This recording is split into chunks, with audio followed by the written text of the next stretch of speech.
সুপ্রিয় দর্শক, হঠাৎ করে কি হচ্ছে পেঁয়াজের বাজারে? আজকের বাজারে কত টাকা দরে বিক্রি হচ্ছে? আর রাজধানী শ্যামবাজারে পেঁয়াজ, আদা, রসুন, আলু আমরা জানিয়ে দেওয়ার চেষ্টা করব। ততক্ষণ আমাদের সাথে থাকবেন, যে যেখান থেকে ভিডিও দেখছেন কমেন্ট করে জানাবেন কে কত টাকা দরে কোন জেলা থেকে এবং কত টাকা দরে পেঁয়াজ নিচ্ছে, আমরা কিন্তু জানিয়ে দেওয়ার চেষ্টা করব। এই মুহূর্তে শ্যামবাজারের অবস্থা কেমন যাচ্ছে? রাজশাহী, পাবনা এবং ফরিদপুর, রাজবাড়ী, মাগুরা জেলা এবং 64টি জেলার যেসব জেলায় পেঁয়াজ আবাদ হয়, কোন বাজার কেমন যাচ্ছে পেঁয়াজের আমরা জানিয়ে দেওয়ার চেষ্টা করব। সরাসরি বিক্রেতার সঙ্গে কথা বলবো, আজকের বাজার কেমন যাচ্ছে।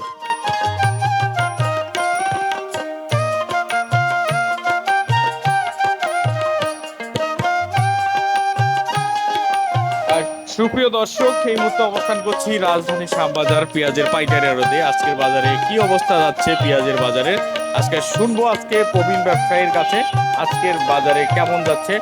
আলহাজ ভান্ডার থেকে সরাসরি। আসসালামু আলাইকুম। ওয়ালাইকুম আসসালাম ওয়া রাহমাতুল্লাহি ওয়া বারাকাতুহু। কেমন আছেন? আলহামদুলিল্লাহ, আমি ভালো আছি, শারীরিক দিক ভালো আছে। আমরা যাদের মাল নিয়ে আমদানি করে কমিশন নিয়ে নিয়ে এবং ব্যবসা করে হালাল ইনকাম করে বাল বাচ্চা নিয়ে এই সংসার চলাই, বুঝছেন? জি জি জি। রুটি রুটি রুটি রুটি যেখানে রিজিক, বুঝছেন, সেখানে আমরা মারাত্মকভাবে হয়ে গেছি। যাদের মাল আমার এখানে আমদানি হয়, আমরা বিক্রি করে কমিশন নিই, ইনকাম করি। তারা আসে হাসি মুখে ভারকান্ত মন নিয়ে তারা বাড়ি যায়, বুঝছেন। খালি সেই জায়গায় যায় শেষ নাই, তাহলে আরো বহুত অসহায় দ্বার প্রান্তে চলে গেছে আজ আমার বাংলাদেশের বড় বড় কৃষকেরা, বুঝছেন। 1 কোটি কৃষকেরা আজ কৃষি উৎপাদন করে বাংলাদেশের মাঠে ঘাটে অক্লান্ত পরিশ্রম করে বাজারে আমদানি করে ন্যায্য মূল্য পায় না, বুঝছেন। আজকের পেঁয়াজের বাজার সর্বোচ্চ 28 টাকা, সর্বনিম্ন 25 টাকা, বুঝছেন। রসুনের বাজার সর্বনিম্ন 35 টাকা, সর্বোচ্চ 48 টাকা, বুঝছেন। জি জি। এবং আলুর বাজারটা একটু সহনীয় পর্যায়ে গেছে। আজকে আলুর বাজার 16 টাকার থেকে 19 টাকা পলিস্টর, বুঝছেন। আদার বাজার 90 টাকার থেকে 95 টাকা উপরে আছে। চায়না আদা 100 টাকা। আমাদের যেসব এই বাঙালি জাতির, বাঙালি নাগরিকদের যে প্রধান 4টা মশলা, এই পেঁয়াজ, রসুন, আদা, আলু, এটা হলো বাঙালি জাতির এই তরকারি রান্নার প্রধান মশলা। এই মশলারই আজ ন্যায্য মূল্য পাচ্ছে না। কৃষকেরা দারিদ্র সীমার নিচে চলে গেছে, অসহায় অবস্থা হয়ে গেছে। কৃষকেরা লস, আজ 2 বছর খাইতে খাইতে কৃষকেরা শেষ, বুঝলেন। কৃষক বলতে আর কিছু নাই, কৃষকের মুখের হাসি ম্লান হয়ে গেছে, বুঝলেন।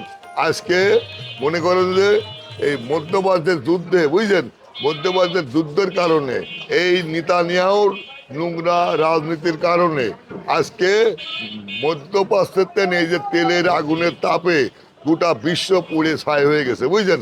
আজকে কৃষকেরা যেসব উপকরণ দিয়ে কৃষি পণ্য উৎপাদন করে, এইসব উপকরণের দাম আকাশ ছোঁয়া। তার প্রধানত কারণ হলে হরমুজ প্রণালীর সাগর বন্ধ, বুঝলেন। সার আসতে পারে না, বিষ আসতে পারে না, কাঁচামাল আসতে পারে না। 185টা পণ্যের কাঁচামাল ওই নদী দিয়ে আসে, সাগর দিয়ে আসে, সব বন্ধ হয়ে আছে মধ্যপ্রাচ্যের যুদ্ধের জন্য, বুঝছেন। এই যে মধ্যপ্রাচ্যের যুদ্ধ, সুইজারল্যান্ডে 20-25টা রাষ্ট্রের প্রধানরা মিলে যে যুদ্ধ শান্তি চুক্তি আলোচনা করলো, এরা বাস্তবে রূপ পাতি জাতি ছিল। শিগগিরই বাস্তবে রূপ পাইতো, গোটা বিশ্বের শান্তির বাণী চলে আসতো, শান্তি আসি যাইতো। কিন্তু এই যে নেতানিয়াহু, ইসরায়েলের প্রধানমন্ত্রী, এই যে মুসলমান জাতি যে নির্বিচারে গুলি করে বোম মারে হত্যা করেছে, না হলে 1.5 লক্ষ মুসলমানের এই 3 বছরের মধ্যে হত্যা করেছে নেতানিয়াহু। এই জালিম, এই নেমোখারাম, এই অত্যাচারী গোটা পৃথিবী দলা শেষ করলে। সুইজারল্যান্ডে পাকিস্তানের প্রধানমন্ত্রীর নেতৃত্বে, আপনার ইরানের প্রধানমন্ত্রীর নেতৃত্বে এবং আপনার আরো রাষ্ট্রের প্রধানমন্ত্রীর নেতৃত্বে সুইজারল্যান্ডে যে জেনিভায় যে মিটিং হয়েছে, মিটিংয়ে শান্তির চুক্তি 14টা চুক্তির মধ্যে 12টাই বাস্তবে রূপ পাতি ছিল, হয়ে যেত। কিন্তু এই নেতানিয়াহু একটা আবার ফাউল করেছে, আবার আবার ফাউল করে যুদ্ধর যে চুক্তিগুলি উনি লঙ্ঘন করেছে। এই নেতানিয়াহু গোটা মুসলমান জাতির একটা মহাশত্রু, বুঝলেন? এই শত্রুই গোটা পৃথিবীর শান্তি বিনষ্ট করতেছে, বুঝলেন? এই নেতানিয়াহুর জন্য 185টা পণ্যের দাম বেশি, বুঝলেন? আর এই নেতানিয়াহুর জন্য দেশের অর্থনৈতিক অবস্থা খারাপ, এই দেশের উন্নয়নের অবস্থা খারাপ, এই দেশের চালিকা শক্তির অবস্থা খারাপ, এই দেশের শ্রমিক কর্ম পাচ্ছে না, বুঝলেন? এই দেশের ব্যবসায়িকের ব্যবসা নাই, এই দেশের কৃষকের পণ্য উৎপাদন করে ন্যায্য মূল্য পাচ্ছে না। আজকে পেঁয়াজের বাজার আর 27 টাকার থেকে 25 টাকা, রসুনের বাজার 35 টাকার থেকে 48 টাকা, আলুর বাজার একটু বৃদ্ধি পাইছে 16 টাকার থেকে 19 টাকা, বুঝলেন? আদার বাজার 90 টাকা থেকে 95 টাকা, বুঝলেন? আজকে যদি এই নেতানিয়াহু এই বেঈমান এই জালিম যদি একটু মানুষের মতো মানুষ হইতো, আজ গোটা বিশ্বের যুদ্ধ থেমে যাইতো, আলোচনা যেটা হয়েছে শান্তি চুক্তি বাস্তবে রূপ পাইতো, গোটা পৃথিবীতে শান্তির হাওয়া বইতো, বুঝছেন? কিন্তু অত্যন্ত পরিতাপের বিষয়, এই নেতানিয়াহু এক ফিলিস্তিনিতেই, বুঝছেন, ফিলিস্তিনি রাষ্ট্রেই অন্তত 85,000 লোককে গ্যাস দিয়ে, অস্ত্র দিয়ে, বোম মারি, গুলি করে, নিরীহ শিশু, নিরীহ মহিলা, এদের নেতানিয়াহুর নেতৃত্বে সব মারা হয়েছে, বুঝছেন?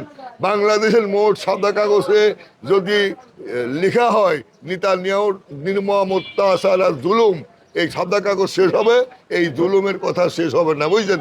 আজকে পেঁয়াজের বাজার সর্বোচ্চ 27 টাকা, সর্বনিম্ন 25 টাকা, রসুনের বাজার 35 টাকা, 48 টাকা, আপনার আলুর বাজার বিক্রি হচ্ছে 16 টাকা থেকে 19 টাকা, বুঝছেন?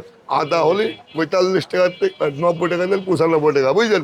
আজ দেশে যত শান্তির বিনষ্টর মূলে নেহল নেতানিয়াহু আর ট্রাম্প, বুঝছেন? খালি আমার দেশ না, আমার দেশ যেমন অচল হয়ে গেছে, যত কৃষিপণ্য উপকরণ করতে যেসব কেমিক্যাল লাগে, যেসব কাঁচামাল লাগে, এরা বহির্বিশ্ব থেকে আসে, সেসব আসার সার আসা বন্ধ হয়েছে, আরও বহুত কাঁচামাল আসা বন্ধ হয়ে গেছে, জাহাজ ভাড়া বেশি হয়ে গেছে, তেলের দাম বেশির কারণে 185টা পণ্যের দাম বৃদ্ধি পাইছে।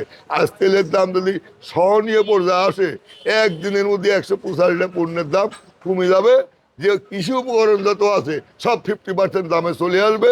যদি তেলের দাম কমে যায়, সারের দাম কমে যায়, ব্যাংক ইন্টারেস্ট যদি কমে যায়, তাহলে কৃষকেরা বুক ভরে কৃষি উৎপাদন করে বাজারে আমদানি করলে অল্প অল্প কস্টিংয়ে উৎপাদন করতে পারবে। কিন্তু আজকে যে মহা বিপদ, বুঝলেন, 11 নম্বর সিগন্যাল চলতেছে বাংলাদেশের কৃষকের মাথার উপরে। কৃষি উপকরণ উৎপাদন করতে যে পণ্যগুলো লাগে সেগুলির দাম আকাশ ছোঁয়া, অথচ উৎপাদন করে বিক্রি করতে গেলে ন্যায্য মূল্য দাম পায় না, পানির চায় দাম কম, এই বাস্তব অবস্থা।